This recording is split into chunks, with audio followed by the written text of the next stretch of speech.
বিজয় দিবস ও ২১শে ফেব্রুয়ারি ঘিরে ফুল পরিচর্যায় ব্যস্ত ঝিনাইদহের ফুল চাষিরা।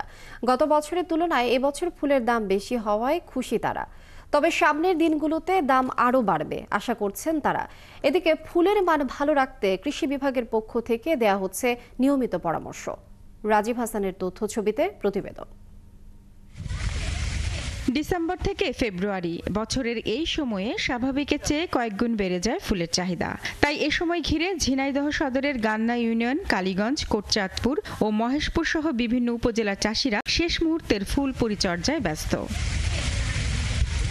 চাষিরা জানান, গত বছরের তুলনায় এবছর দাম বেশি। এছাড়া সামনের বিশেষ দিনগুলোতে আরো দাম বাড়তে পারে। বৃষ্টির কারণে ফুলের নষ্ট হয়ে গেছে, এজন্য ফুলের দামটা বেশি। এখন ফুল লাল ফুল যেটা সেটা 400 টাকা ঝুপা, আর হলুদ ফুল যেটা সেটা 500 টাকা ঝুপা। আমাদের এলাকায় অনেক এরকম চাষি অনেক আছে যারা এবার অনেক লাভবান গত বছরের তুলনায়। এখন থেকে যদি এরকম বাজার থেকেই যায় তা দেখা যাচ্ছে বিঘা ভুইতি 2-3 লাখ টাকা করে ইজি ভাবে বিক্রি হতে পারে।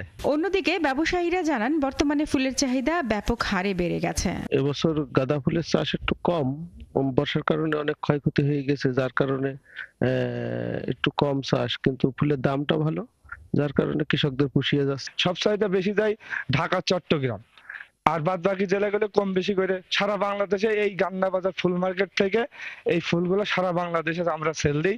আর ফুলের মান ভালো রাখতে কৃষি বিভাগের পক্ষ থেকে চাষিদেরকে দেয়া হচ্ছে নানা ধরনের পরামর্শ। আমাদের কৃষকরা আমাদের কাছ থেকে বিভিন্ন পরামর্শ পেয়ে থাকে, বিশেষ করে রোপণ, সার ব্যবস্থাপনা, পানি সেচ এবং উত্তোলন।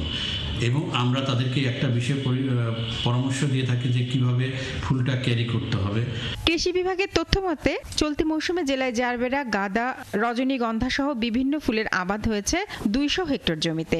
এর মধ্যে গাঁদা ফুলের পরিমাণই সবথেকে বেশি। শামিন স্বপ্না, ৭১। এই বিষয়ে বিস্তারিত জানবো। ঝিনাইদহ থেকে যোগ দিচ্ছেন সহকর্মী রাজীব হাসান। রাজীব, এবছর কি পরিমাণ জমিতে ফুলের চাষ হয়েছে, পরিচর্যা কেমন চলছে এবং কি রকম লাভের আশা করছেন চাষিরা? লিনিয়া, নিশ্চয় আপনি জানেন যে ঝিনাইদহের মাটি ফুল চাষের জন্য খুবই উর্বর। ঝিনাইদহ সদর উপজেলা, কালীগঞ্জ, কোটচাঁদপুর এবং মহেশপুর উপজেলায় 12 মাসই ফুলের চাষ করা হয়। এই ফুল শুধু ঝিনাইদহের গান্না বাজার থেকে ঢাকা, চট্টগ্রাম সহ বিভিন্ন স্থানে কিন্তু পাঠানো হয়।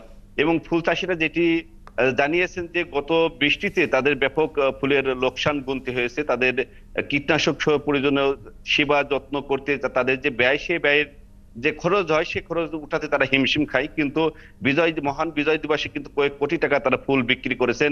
সামনে ভালোবাসা দিবস এবং মহান আন্তর্জাতিক মাতৃভাষা দিবস উপলক্ষে ফুলের পরিচর্যা করছেন। আমি যদি ক্যামেরা পার্সনের মাধ্যমে দেখাতে চাই, আমি এখন একটি ঝিনাইদহ সদর উপজেলার একটি বাগানে আছি গাঁদা ফুলের। তো এইখানে সবচেয়ে বেশি চাষ হয় গাঁদা ফুল, অর্থাৎ লাল এবং হলুদ ফুলের চাহিদা হলো সবচাইতে বেশি।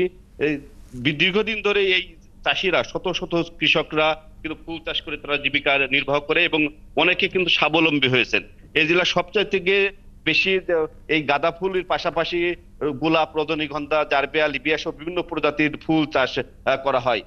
গত বৃষ্টিতে যে ক্ষতি হয়েছে, কিন্তু এই সামনের দিন উপলক্ষে তাদের যে ফুলের যে দাম পাচ্ছে, সেই ফুলের দামে কিন্তু তারা 2 থেকে 3 গুণ অধিক লাভের আশায় বসে রয়েছেন। এবং গত 16 ডিসেম্বর কিন্তু তারা কয়েক কোটি টাকার ফুল বিক্রি করে যে লাভবান হয়েছেন। শত শত কৃষক কিন্তু স্বাবলম্বী হয়েছে, তারা যেমনটি জানিয়েছেন আমাদেরকে। আমি কথা বলেছি ঝিনাইদহ ফুল ব্যবসায়ী সমিতির সভাপতি এবং সাধারণ সম্পাদকের সাথে। তারা যেমনটি বলেছেন যে প্রতি বছর যে 12 মাস ধরে তারা ফুল চাষ করেন, ফুল চাষ করে জীবিকা নির্বাহ করেন এবং এই ফুল চাষ দেখে আগ্রহী দেখে শত শত কৃষক কিন্তু এই ফুলের চাষের দিকে ঝুঁকছে। আপনাকে আরেকটি বিষয় জানিয়ে রাখি যে এই জেলাতে প্রায় 200 হেক্টর জমিতে ফুলের আবাদ হয়েছে এবং ফুলের এই আবাদ বৃদ্ধি করার জন্য কৃষি সম্প্রসারণ অধিদপ্তরের পক্ষ থেকে কিন্তু কৃষকদের নিয়মিত পরামর্শ দেওয়া হচ্ছে। আরেকটি বিষয়টা হলো যে প্রতি বছর যে আমরা গাঁদা ফুলের যে ঝুপা দেখি যে কখনো 40 থেকে 50 টাকা, 60 টাকা, 80 টাকা। রাজীব হাসান, অনেক ধন্যবাদ আপনাকে। আবারও যুক্ত হব আপনার সঙ্গে এই বিষয়ে জানার জন্য। দর্শক, সহকর্মী রাজীব হাসান যুক্ত ছিলেন ঝিনাইদহ থেকে আমাদের সঙ্গে।